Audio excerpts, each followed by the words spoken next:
C'est parti.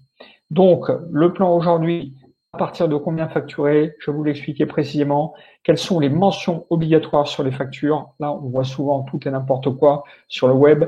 Facturer en limitant les risques d'impayés. Il y a des trucs, il y a des astuces, je vous les partagerai. Comment ne pas facturer de TVA? Très intéressant si vous avez comme client des particuliers. Les meilleurs outils de facturation en ligne, je vous montrerai. Comment se faire payer plus vite et facturer plus? Les meilleures pratiques des entrepreneurs, augmenter ses prix sans faire fuir les clients, et puis on terminera avec les documents à transmettre avec votre expert comptable, puisque probablement parmi ceux qui sont présents aujourd'hui ou qui regardent cette vidéo en replay, il y a des entrepreneurs qui viennent d'arriver chez Sobiz, et c'est pour eux que cette vidéo aussi est faite. Et on terminera avec les facs. Alors, à partir de combien doit-on facturer? Derrière ça, il y a plusieurs questions. Sachez que en France, vous devez depuis toujours être immatriculé pour facturer. Il n'existe pas de montant à partir duquel on peut ne pas facturer. Activité professionnelle, si vous facturez même 100 € d'activité professionnelle, vous devez être immatriculé. Être immatriculé, c'est une chose, facturer, c'est une autre chose. Donc, retenez bien déjà qu'il n'existe pas de montant minimum en dessous duquel vous pouvez ne pas facturer. Obligatoirement immatriculé, au moins en tant que micro-entrepreneur. Ça, c'est un premier point. Donc, à partir de combien, si vos clients sont des particuliers, vous avez l'obligation d'émettre une facture avec les mentions qu'on verra après, à partir d'une vente dont le montant est au moins égal à 25 € TTC. Si vos clients sont des professionnels, vous devez toujours émettre une facture. C'est la loi. Vous n'avez pas le choix. Je précise que pour les particuliers, si un particulier vous demande une facture pour moins de 25 €, vous êtes obligé de la faire. Donc c'est quand même assez simple. La facturation, émettre une facture, c'est obligatoire dans la plupart des cas, y compris dans la restauration, vous le savez. Mais pour ça, il y a des logiciels qui permettent d'émettre des petites factures très rapidement.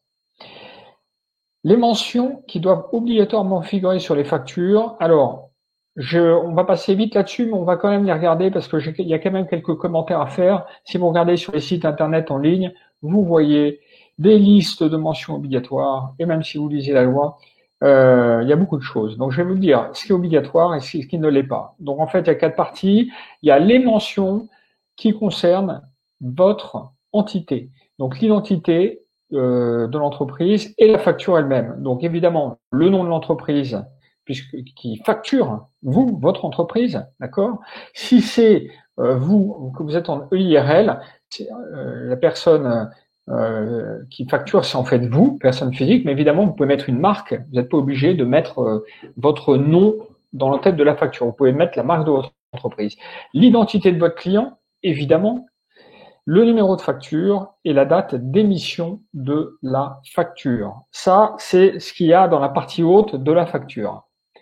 Ensuite, vous le savez, des factures, vous en avez vu autant que moi.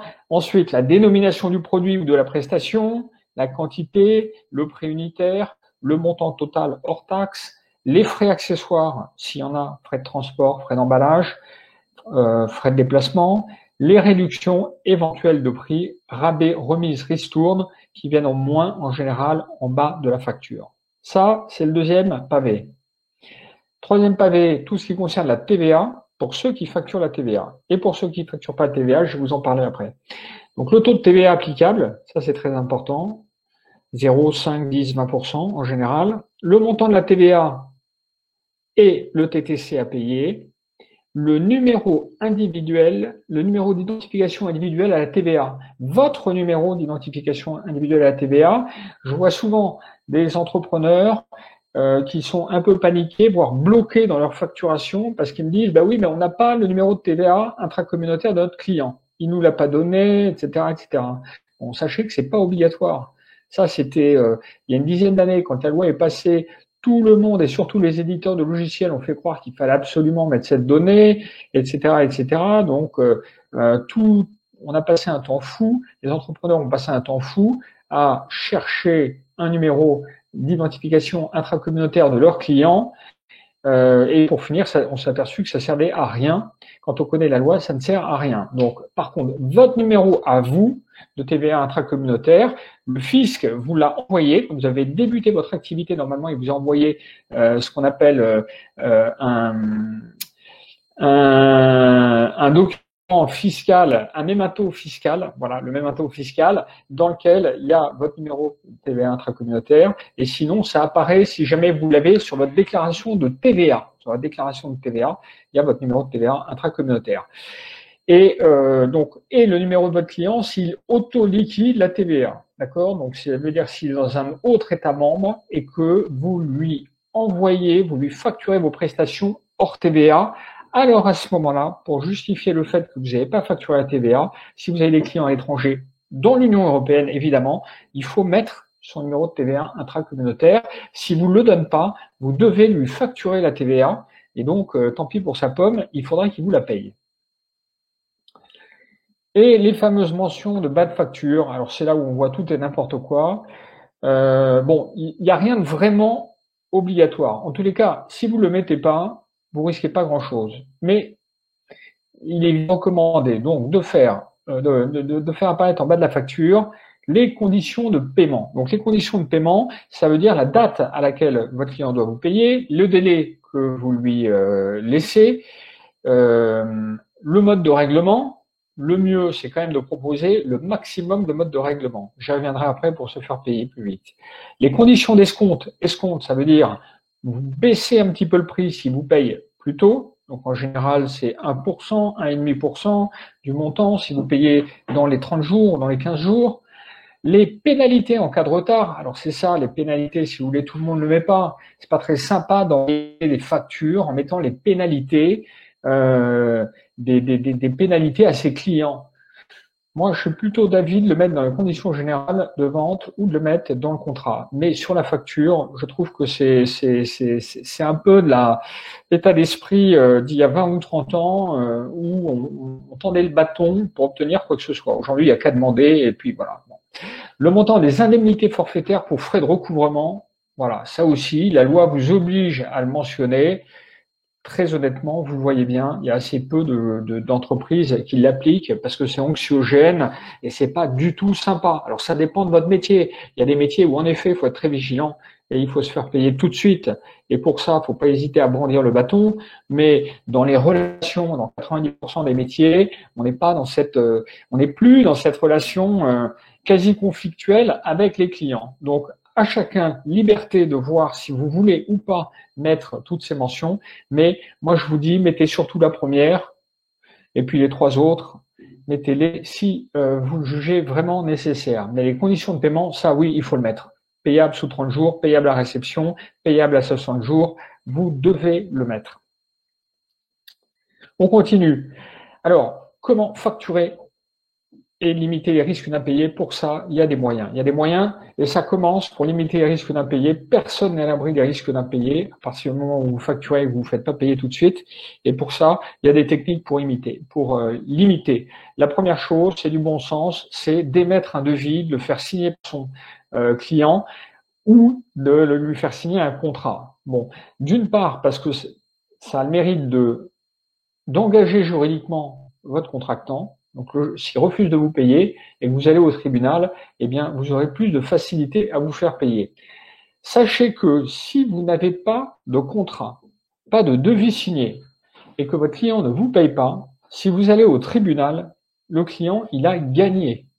Le juge ne passera pas 2 minutes sur votre dossier. Il dira, s'il n'y a pas de contrat, s'il n'y a pas de preuve, s'il n'y a pas de commande, c'est jugé. C'est le client qui a gagné. Donc, il faut toujours avoir un devis ou un contrat. Toujours, toujours, toujours, toujours. Ensuite, pour limiter les risques d'impayés, facturez le plus tôt possible.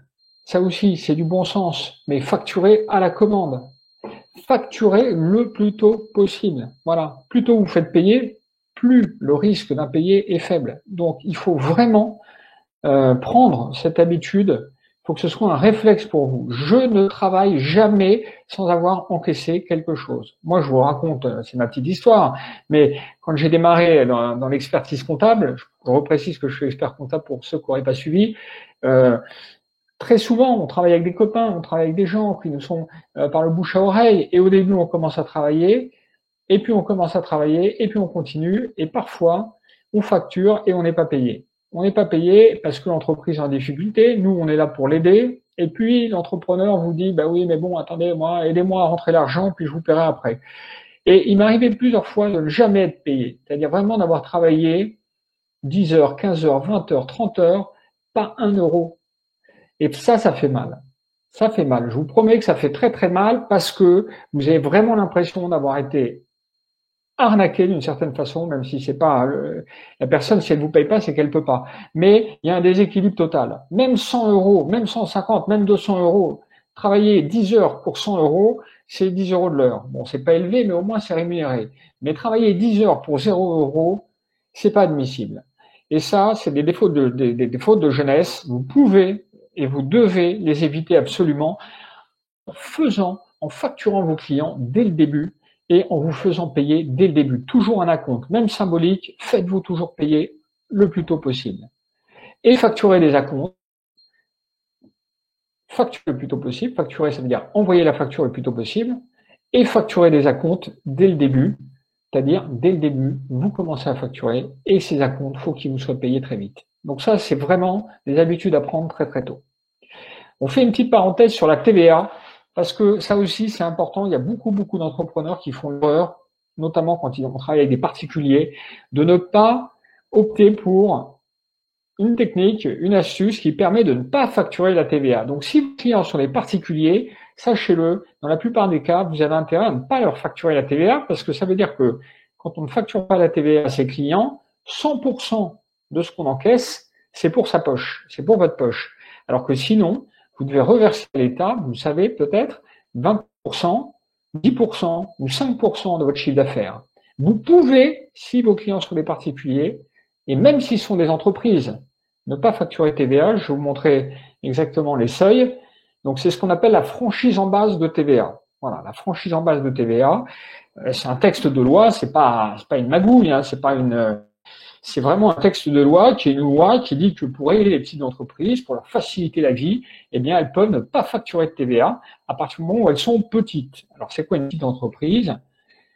C'est les entreprises dont le chiffre d'affaires ne dépasse pas un plafond annuel qui est de 34 400 euros pour les services et de 85 800 euros pour les commerces, les activités d'achat-revente. Donc, si votre chiffre d'affaires est en dessous de ces limites, sachez-le, vous pouvez ne pas facturer de TVA à vos clients. Si votre chiffre d'affaires est au-dessus de ces limites, vous avez l'obligation de facturer la TVA à partir du dépassement de ces limites. Donc, vous pouvez démarrer votre activité sans facturer de TVA, attendre d'avoir atteint le plafond. Et puis, si vous avez des clients qui sont particuliers, lorsque vous dépassez un de ces deux plafonds, eh bien, à ce moment-là, vous facturez la TVA. Voilà. Donc ça, c'est une partie optimisation fiscale. C'est un sujet dans la facturation, parce que dans la facturation, est-ce que je facture la TVA, est-ce que je facture pas la TVA? Donc c'est une question qui se pose. La franchise en base de TVA, très important. Donc, si vos clients sont des entreprises, vous pouvez aussi en bénéficier, et c'est pas forcément intéressant parce que, en général, les entreprises, vos clients, récupèrent elles-mêmes la TVA. Donc, le fait que vous ne leur facturiez pas la TVA, c'est neutre. Et vous, si vous ne facturez pas la TVA, vous ne pouvez pas la récupérer sur vos dépenses. Donc, en général, dans le B2B, mieux vaut facturer la TVA, même si vous n'avez pas atteint le plafond, la franchise en base de TVA. Voilà. Bon, j'espère que c'est clair. N'hésitez pas à poser vos questions si vous en avez à ce stade-là dans le chat. La franchise en base de TVA. Et donc, dans le B2B, le cas particulier, il peut y avoir un cas particulier où vous avez intérêt vraiment à bénéficier de la franchise en base de TVA, c'est si vos clients sont des micro-entrepreneurs. Si vous facturez vos clients qui sont micro-entrepreneurs, souvent eux-mêmes, 90% des micro-entrepreneurs ne facturent pas la TVA. Donc, voilà. Donc, c'est le cas particulier, les micro-entrepreneurs et les associations. Si vos clients sont des micro-entrepreneurs et ou des associations, vous êtes, dans ce cas-là, vous avez intérêt à ne pas facturer la TVA. Les meilleurs outils de facture en ligne, de facturation en ligne. Quel logiciel de facturation puis-je utiliser? Est-ce que je peux utiliser Word et Excel, etc., etc. Alors, j'ai tout testé pour vous, je peux vous le dire, avec le temps, et voilà ce que ça donne. Word, Excel, vous trouverez difficilement plus rapide pour facturer. D'une part, c'est autorisé. Donc, aucune loi ne dit que un logiciel de facturation, c'est obligatoire.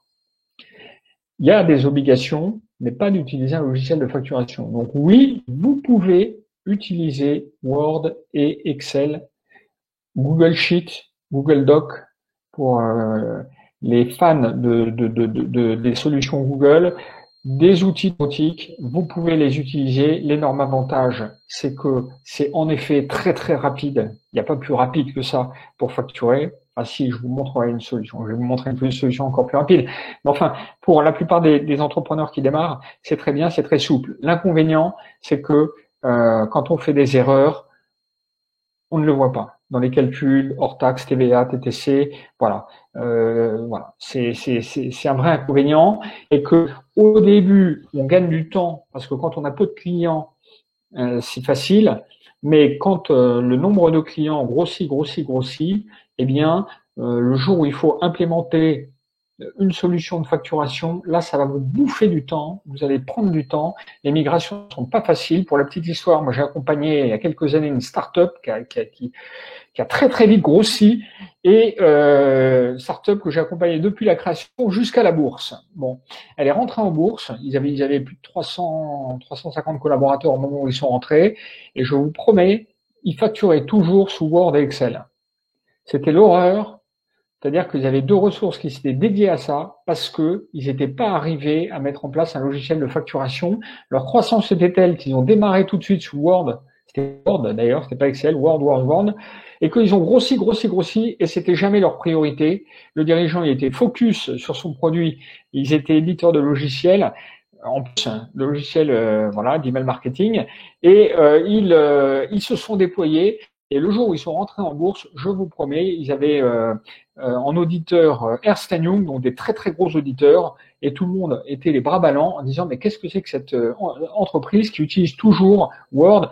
Parce que la migration est devenue trop compliquée, c'était un vrai chantier, et donc ils ont préféré. Depuis évidemment ça a évolué, mais c'était pour la petite histoire. Et c'était 4 ou 5 ans après leur création. Donc si vous avez de l'ambition et vous voulez grossir, ne tardez pas. Mettez en place des logiciels de facturation. Lesquels? Je vous en ai mis là quelques-uns qui sont des logiciels pour la plupart en mode freemium ou totalement gratuits. Zervante, ClickFacture, Henry. Henry, c'est une bonne solution. C'est Rivalis qui propose ça. C'est un peu un produit d'appel qu'ils utilisent. Donc après, ils vont vous bombarder d'emails. Mais le produit est bien fait, c'est gratuit. MyAE, Facture.net, il y en a plein. Si vous utilisez Mister Compta, on a un module de facturation qui fonctionne et qu'on va refondre cette année. Donc vous allez avoir un super module de facturation d'ici la fin de l'année sur notre outil, notre plateforme pour les clients Sobiz. Je vous le dis, je sais, on a eu beaucoup de retours comme quoi c'était améliorable, donc on est dessus. Voilà. Sachez que si vous faites de la vente en ligne ou que vous vous faites payer en ligne via Stripe ou PayPal, vous le savez peut-être pas, mais grâce dans l'application Stripe ou PayPal, vous avez la possibilité, lorsque vous avez un encaissement, d'émettre directement une facture.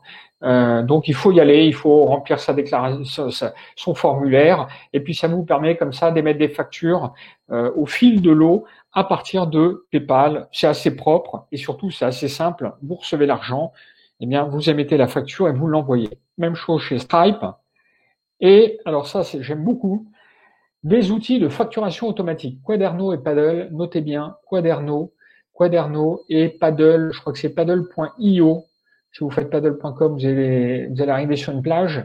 Mais Quaderno et Quaderno.io aussi, vous tapez facturation, logiciel de facturation. Ça, c'est des plateformes, écoutez bien, qui se plug directement aux plateformes de paiement, Stripe, PayPal, etc., et qui à chaque fois que vous allez recevoir sur Stripe et PayPal des encaissements, ou qui se connectent à vos sites de vente en ligne, eh bien, ces plateformes, Quaderno et Paddle, ils vont émettre automatiquement une facture qu'ils vont envoyer à vos clients, à ceux qui ont envoyé le règlement.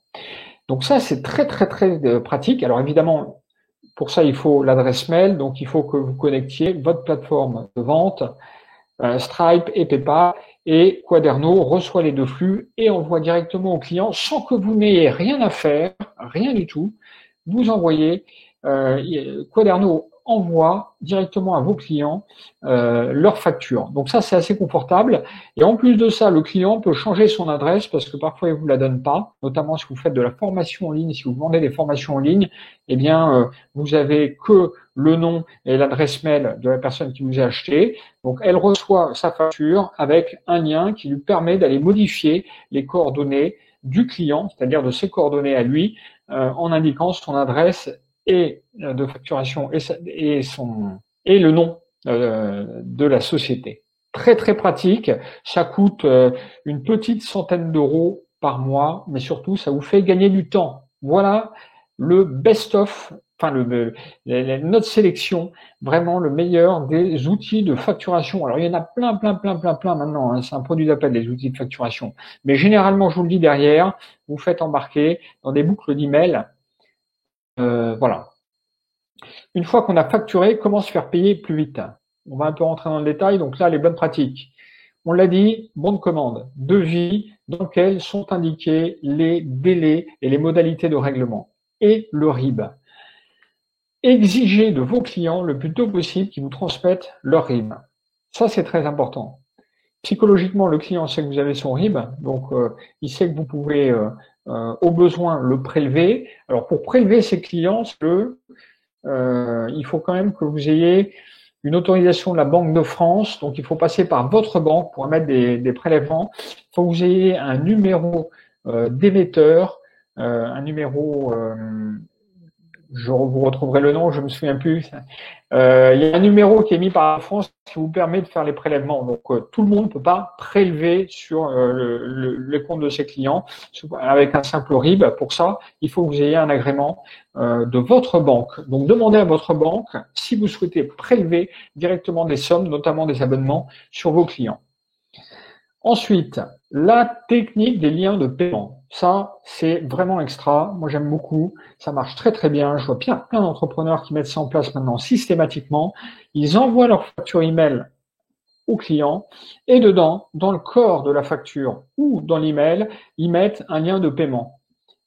Les gens n'aiment pas avoir des factures à payer. Est-ce que vous aimez avoir des factures à payer? Bon, ça, c'est du bon sens. C'est pas de la bonne gestion, mais c'est du bon sens. Les gens n'aiment pas. Donc, si vous leur donnez la possibilité de vous payer le plus tôt possible et le plus simplement possible, ils prendront toujours la solution la plus simple. Donc, si on vous propose de payer très simplement, voilà, c'est le principe des téléphones du paiement sans contact. L'expérience de paiement est tellement facile qu'on paye en 2 coups de clic, on paye, on regarde son téléphone, c'est payé, c'est extraordinaire. Et donc ça permet d'accélérer le mode de la facilité de paiement. On paye plus vite, on utilise l'outil qui permet de payer plus vite. Donc le lien de paiement, c'est la meilleure chose. Un lien de paiement, c'est quoi? C'est un lien que vous allez envoyer à votre client qui va lui permettre, via sa carte de crédit, de vous payer tout de suite, quel que soit le montant de la facture. Donc, ce lien, vous allez aller l'avoir, vous pouvez le prendre si vous avez un compte PayPal, vous le payez, vous le prenez dans le compte PayPal, dans votre compte PayPal, vous rentrez dans votre interface votre espace PayPal, et là vous verrez envoyer un lien de paiement, se faire payer par lien de paiement. Vous envoyez ce lien à votre client et je vous le dis, clique dessus, il arrive dans votre espace, il arrive sur un lien, sur une page qui lui permet de vous payer tout de suite. Le lien de paiement, PayPal, Stripe, Lydia, et vous mettez ça dans la facture ou dans l'email. Bon, il y a un coût de transaction, faut le savoir, qui est proche de 3%, un peu moins, entre 2,5 et 3%. Ça, c'est ce que prennent les opérateurs. Alors, c'est dégressif, mais c'est à peu près ce que ça coûte quand même, mais ça a l'avantage de se faire payer tout de suite. Donc, ça dépend un peu des métiers. Bon, comment on facture et comment facturer plus? Ça, c'est un vrai sujet. je vois beaucoup d'entrepreneurs qui ne facturent pas assez. Ils facturent pas assez en termes de prix, pour différentes raisons. Alors, on va voir les bonnes pratiques, puis après, je vous montrerai mes trucs et mes astuces. Donc, évidemment, les offres promotionnelles, le couponing, tout ça, c'est des moyens promotionnels. Alors, c'est pas l'objet de ce webinaire, on va pas faire du marketing ici, mais il y a des techniques qui permettent de vendre plus facilement. Donc ça, faut vraiment que une fois par an ou une fois par semestre, vous refassiez un petit brainstorming de savoir comment, au niveau marketing, vous pourriez vendre plus en retravaillant vos offres et en faisant une offre promotionnelle. Par exemple, nous, dans nos métiers, je vous prends encore l'expertise comptable, on n'est pas tellement dans un métier, c'est comme les avocats, c'est comme les notaires, on ne peut pas se permettre de faire des offres promotionnelles. Tiens, c'est moins 20% parce que c'est le printemps. C'est pas sérieux. Les dentistes aussi, les professions libérales, toutes les professions libérales ont du mal à faire ce type de. Donc évidemment, on va pas utiliser ce type d'offres promotionnelles, mais on va faire de l'upsell. De l'upsell, c'est-à-dire qu'on propose un niveau de service et puis on va proposer ensuite de passer à un palier. Une fois qu'on a vendu un premier niveau de service, eh bien, on va proposer de vendre des services complémentaires parce que souvent, l'entrepreneur, lorsqu'il développe son entreprise, il a besoin de nouveaux services. Alors, il y a des experts comptables qui restent les bras croisés sans proposer quoi que ce soit à leurs clients. Nous, on est plutôt proactifs en disant, attendez, voilà, ce serait bien que vous mettiez ça en place, vous avez besoin de ça, nous, on a telle solution. On développe des solutions en fonction, évidemment, des besoins des entrepreneurs. Et bien, dans votre métier, forcément, vous devez avoir cette démarche, quelle que soit l'activité, même si vous êtes dentiste, même si vous êtes coach, il faut que vous fassiez le point sur tous les upsells que vous pouvez proposer à vos clients. Cross-sell, vraiment on est dans le marketing, cross-sell c'est tout simplement, vous avez deux lignes de produits A et B, eh bien d'aller vendre les produits B à vos clients qui achètent A et d'aller vendre les produits A à vos clients qui achètent B, du cross-selling, ça se fait notamment dans la presse, mais ça s'applique à tous les domaines, tout le monde peut faire du cross-selling à partir du moment où la clientèle est segmentée. Les parrainages, nous ça on met beaucoup en place, le parrainage, voilà, c'est une façon de développer son business, inciter ses clients à dire à leur entourage tout le bien qu'ils pensent de nous, si c'est le cas évidemment. On rentre maintenant vraiment sur le sujet du prix. Comment facturer plus pour les prestataires de services et puis on verra après pour les commerçants. Pour les prestataires de services, en général, les gens n'osent pas facturer plus. Pourquoi? Il y a deux raisons à ça. D'une part, parce qu'ils sont pas clairs sur le service, sur le périmètre du service qu'ils vendent. Donc, vous faites du coaching. Si vous n'avez pas bien défini le périmètre de votre mission, ça risque assez fortement de déraper. Et quand vous allez vous dire, oh là là, mais là, j'ai passé plus de temps que ce que j'avais prévu, si vous n'avez pas un cadre de référence qui est le devis ou le contrat, très clairement, qui définit ce que vous faites, eh bien, vous allez vous retrouver mal à l'aise et en effet, vous n'allez pas facturer. Donc, il faut vraiment ne pas hésiter à facturer vraiment les prestations que vous faites. La plupart des entrepreneurs, il y a certaines études qui ont été faites, disent qu'il y a eu entre 8 et 10%, toute activité confondue, de chiffre d'affaires qui n'est pas facturé. 8 à 10%. Posez-vous la question, est-ce que chez vous, il y a 8 à 10% du chiffre d'affaires que vous ne facturez pas parce que vous n'avez pas le temps, parce que vous n'osez pas, parce que vous n'avez pas parlé à votre client, etc., etc. 8 à 10%, c'est énorme. Dans bien des activités, c'est la rémunération du président. C'est-à-dire que si vous facturiez vraiment tout ce que vous faites, peut-être que vous pourriez doubler votre chiffre d'affaires. Enfin, votre rémunération, pardon. Chiffre d'affaires, c'est un peu fort, mais déjà, votre rémunération de dirigeant. Donc ça, c'est la clé. Il y a des activités qui sont pas rentables, il y a des gens qui se pètent la gueule, non pas parce que le produit est mauvais, non pas parce qu'ils n'ont pas de clients, bien au contraire. Souvent, ceux qui ne facturent pas tout, c'est ceux qui ont beaucoup de clients. Voilà. Là aussi, je vous prends un exemple très concret. Un jour, j'ai fait intervenir un plombier. Il est venu, c'était à la campagne, sous la pluie, en plein mois de janvier. Il a passé 4 heures à me changer un robinet qui était pété et qui était en train de sinistrer toute ma maison à la campagne. il ne m'a jamais facturé. Pourquoi? Parce qu'il était débordé. Et parce que il y avait des chantiers plus importants. C'est quand même malheureux. J'ai eu beau le relancer, etc. Il ne m'a jamais facturé. Voilà. Donc ça, des gens comme ce plombier, il y en a dans tous les métiers, des gens qui sont débordés et qui passent à côté de cette source de revenus qui est facturer tout ce que vous faites. Et pour ça, le contrat, le devis, la facture qui part bien, et puis la communication. Il faut en parler à vos clients. Donc, soyez précis dans vos contrats et vos devis. Ayez un catalogue de services avec des prix clairs et transparents. Ça, c'est très important, que vos clients voient vos prix clairs et transparents. Communiquez avec vos clients le plus tôt possible s'il y a des services ou des produits annexes qui n'étaient pas prévus au début. Le client, il accepte de payer plus. Il faut simplement lui expliquer et pas lui dire au dernier moment. Et encore pire, ne pas lui envoyer des factures sans des explications. Hein. Voilà. Donc tout ça, ça peut paraître du bon sens, mais enfin, c'est important de les avoir en tête. Fractionnez la facturation. Si vous facturez des gros budgets, vous le savez, eh bien, il faut fractionner. C'est-à-dire que si vous avez des contrats qui s'étalent dans le temps, il faut facturer tous les mois. C'est un minimum. Tous les mois. N'attendez pas la fin du contrat pour facturer. Et si vous vendez des services, n'hésitez pas à facturer des forfaits prépayés. Ça, c'est très important, c'est une très bonne technique. Je l'ai appliquée et je vois des entrepreneurs autour de moi qui l'appliquent et ça marche très très bien. Même si vous faites du conseil, du consulting, au lieu de vendre à la journée, n'hésitez pas à vendre un forfait de 6 jours, de 5 jours, de 10 jours, de 20 jours, avec des prix dégressifs. Les gens vous achèteront d'autant plus facilement que vous leur achetez, vous leur vendez à un prix bas, prix à la journée. Plus les entreprises sont grosses, plus elles vont regarder les prix unitaires. C'est-à-dire que les grosses boîtes auront pas de difficulté à vous acheter des grosses quantités parce qu'elles auront l'impression de faire une bonne affaire si vous baissez vos prix unitaires. Les petites entreprises, c'est plus difficile parce que les petites entreprises, elles n'ont pas la trésorerie, donc elles, au contraire, elles vous achetez des petites quantités au prix fort.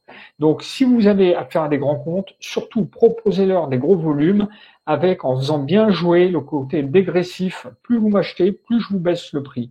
Et bien évidemment, vous les faites prépayer dès le début. Voilà.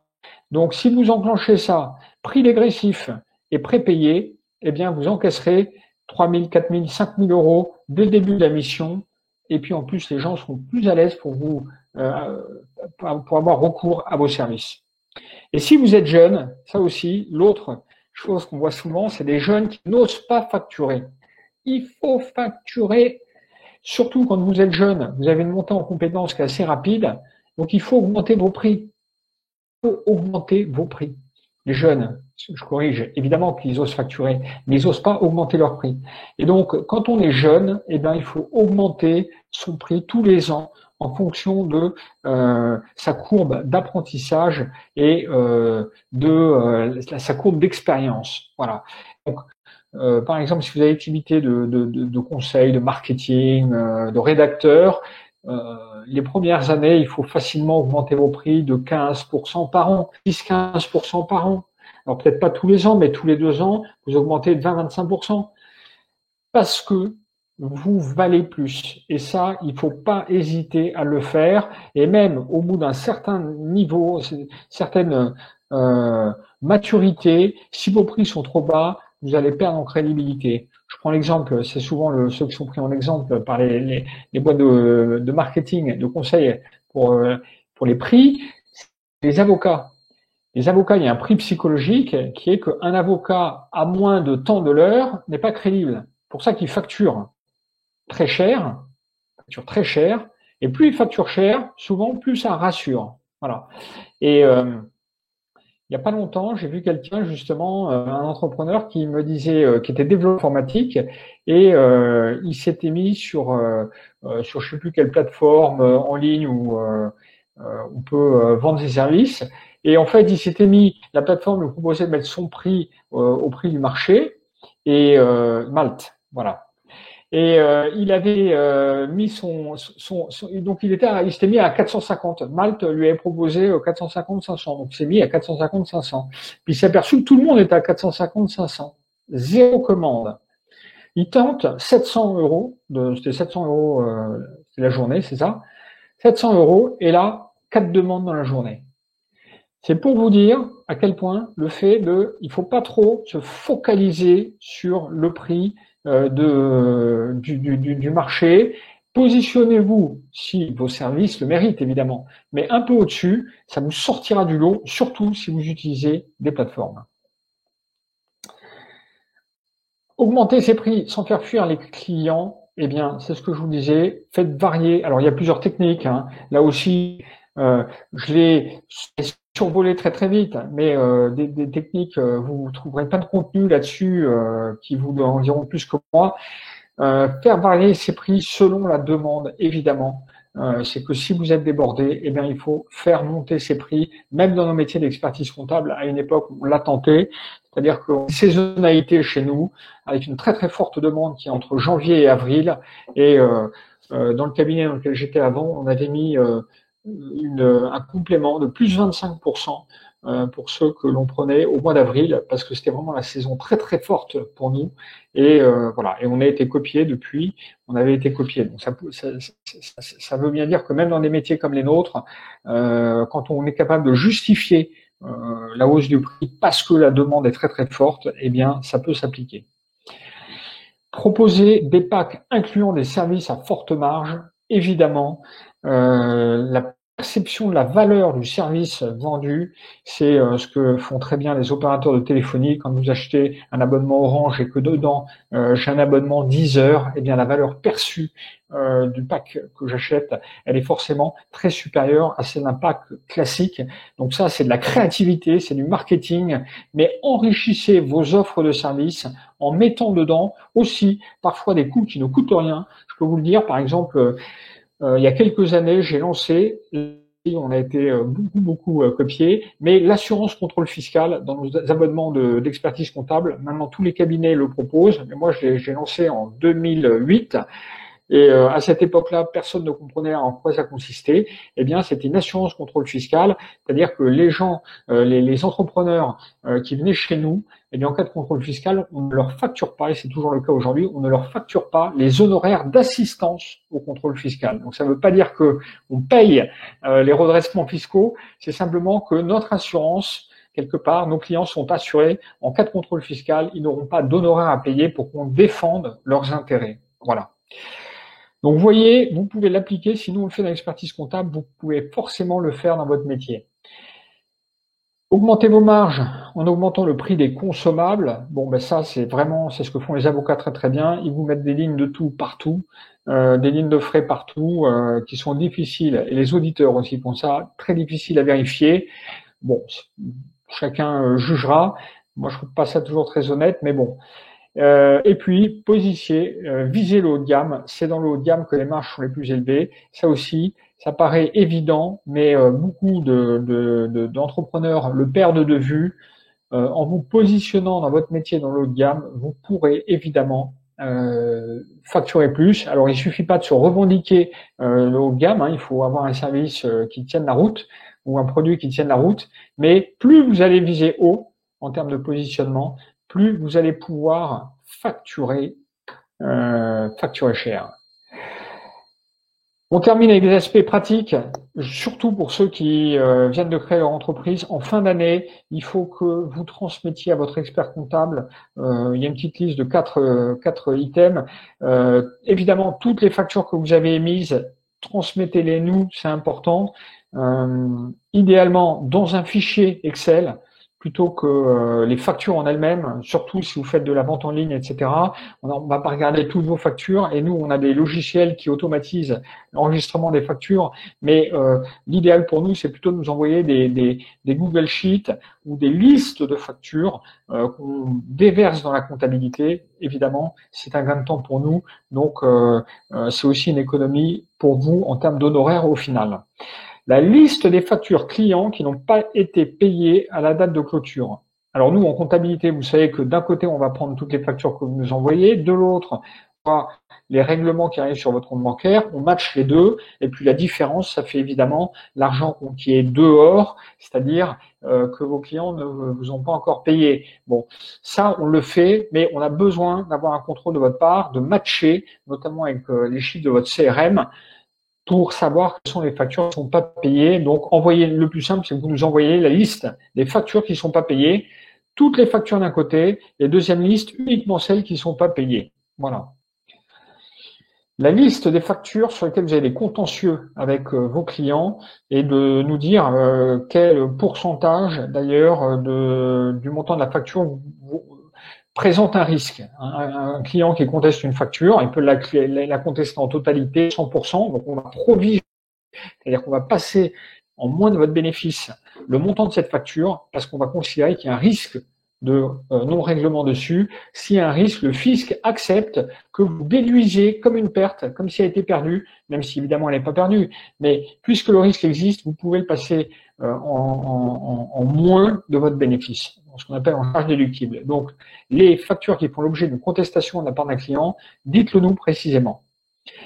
Les factures à établir, ça, c'est des factures que vous allez émettre après la date de clôture de vos comptes et qui concernent des services ou des prestations que vous avez vendus ou réalisés avant la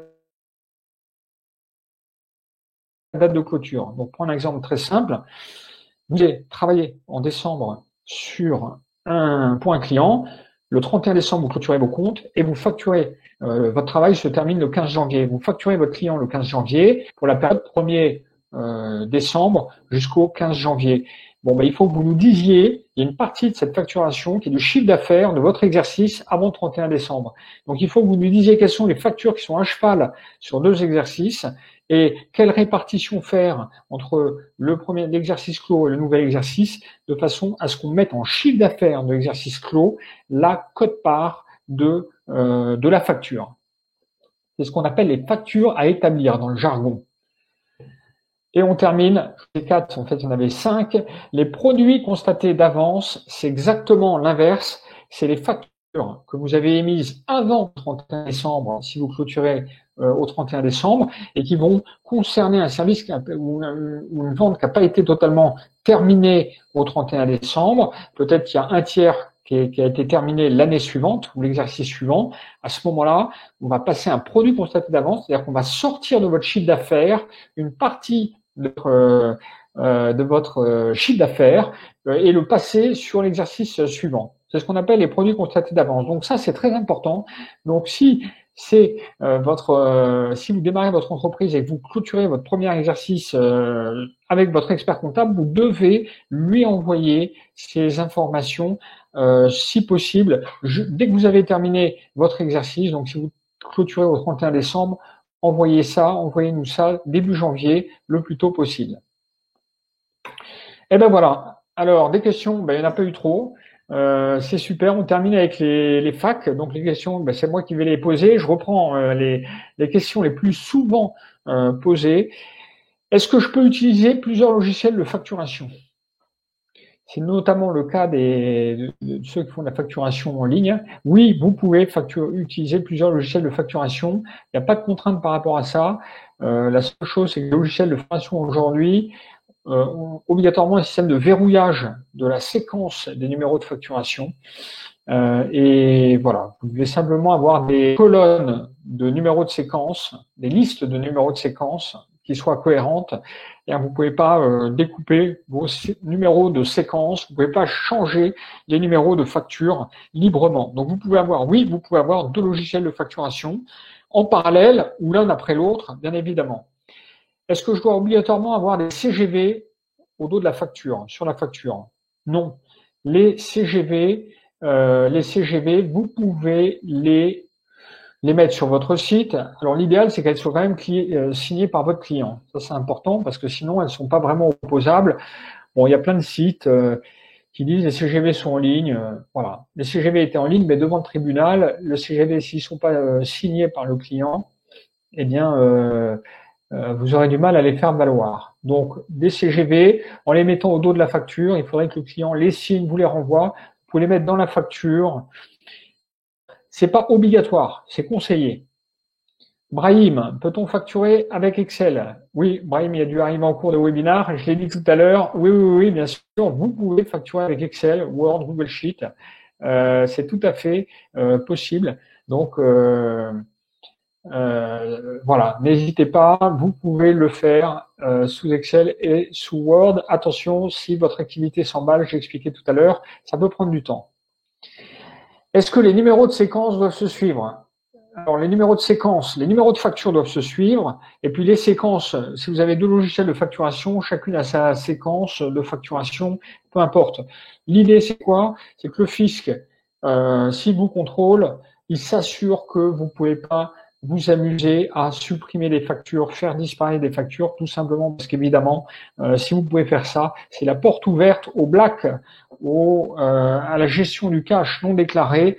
Et donc, le fisc, il vous demande de mettre en place des séquences de factures qui soient cohérentes pour que vous évitiez justement de jouer et de supprimer vos factures. Alors, si vous utilisez Word et Excel, évidemment, vous pouvez faire ce que vous voulez, mais je vous le dis, c'est un peu le paradoxe, c'est que la loi verrouille les logiciels de facturation. Par contre, elle n'interdit pas de facturer sous Word et Excel. Combien de temps je dois garder mes factures? Eh bien, vous devez les garder 10 ans. C'est la loi. Est-ce qu'une facture doit obligatoirement être imprimée? Alors ça vient d'être changé. Non, maintenant, c'est la facture PDF. Eh bien, vous pouvez mettre à disposition du fisc des factures PDF. Voilà, ils l'acceptent. Vous leur transmettez sur une clé USB toutes vos factures. Mais enfin, vous pouvez tomber sur des contrôleurs fiscaux qui vous diront, moi, je veux voir toutes les factures imprimées. Je pense que il y a certains cas où on peut ne pas les imprimer. Bon, je regarderai, je vous donnerai plus de précisions en commentaire. Voilà, FactureX c'est quand et c'est quoi? FactureX, c'est important FactureX. C'est un nouveau format de facture PDF digitale qui va s'imposer même aux très petites entreprises en 2025. En 2025, c'est pas demain, mais ça va quand même arriver. Dans 5 ans, vous vous souviendrez de ce webinaire en disant Xavier m'avait prévenu. Donc c'est des factures dans lesquelles des PDF préformatés, standards, qui vont permettre en fait de standardiser toutes les factures et donc au fisc de pouvoir récupérer, mettre la main sur les factures, notamment de récupérer la TVA. On va probablement vers un système où c'est les clients qui vont payer la TVA directement au fisc et non plus la verser aux entreprises. Donc FactureX, c'est un peu dans cette perspective-là. Ça a été conçu aussi dans la perspective d'automatiser la comptabilité, la comptabilisation.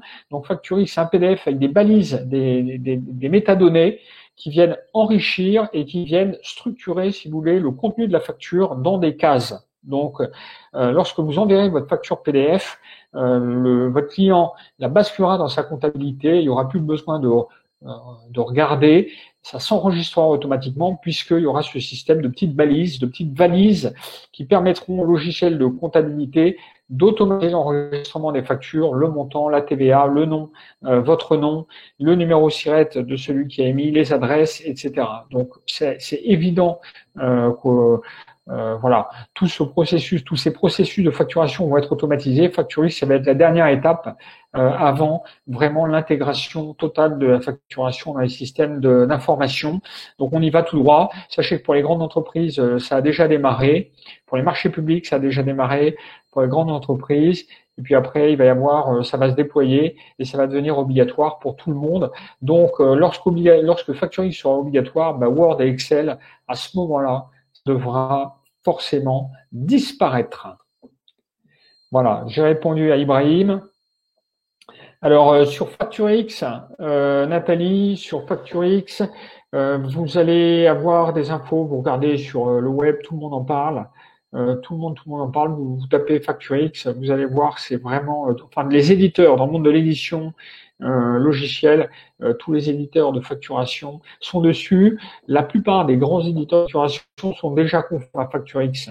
Celle-ci, tous ces éditeurs-là, Salesforce Ils ont déjà intégré la techno et vous allez en entendre parler de plus en plus fort. C'est comme pour ceux qui ont vécu l'an 2000, c'est qu'on a commencé à en parler vraiment 4-5 ans avant, et puis au fur et à mesure, eh bien, on en parle de plus en plus, jusqu'au jour où on en parle comme d'une une montagne, et puis en fait, ça arrive très simplement. Donc évidemment, les éditeurs de logiciels vont faire de plus de bruit autour de FactoryX. Soyez conformes, attention, ça arrive, etc., etc. Et donc FactoryX, oui, ça va arriver et ce sera bien, ce sera structurant, ça simplifiera, puis ça fera disparaître la comptabilité, pas mal d'opérations de comptabilité. Donc c'est très bien pour les cabinets qui ont du mal à recruter et ce sera très bien pour vous aussi entrepreneurs parce que c'est la comptabilité du XXe siècle, c'est un peu une comptabilité où malheureusement on continue aujourd'hui à faire payer aux entrepreneurs des opérations à très faible valeur ajoutée, tout simplement parce que les éditeurs de logiciels, la plupart du temps, n'ont pas fait le nécessaire pour automatiser ces opérations à très faible valeur ajoutée. Donc, vraiment, les experts comptables sont les premiers à pousser FactureX parce que ça libérera nos collaborateurs de la saisie comptable et ça leur permettra de passer plus de temps en relation